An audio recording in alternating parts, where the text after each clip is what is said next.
حضرت ابو ہریرہ رضی اللہ تعالی عنہ راوی ہے کہ رسول اللہ صلی اللہ تعالی علیہ وآلہ وسلم نے فرمایا کہ 3 خصلتیں نجات دلانے والی اور 3 خصلتیں ہلاکت میں ڈالنے والی ہیں۔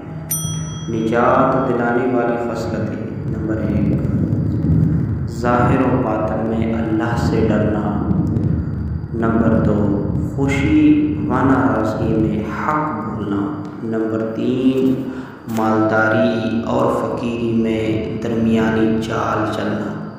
اور ہلاکت میں ڈالنے والی خصلتیں: نمبر 1، نفسانی خواہشوں کی پیروی کرنا۔ نمبر 2، بخیلی کی اطاعت کرنا۔ اور نمبر 3، اپنی ذات پر گھمنڈ کرنا۔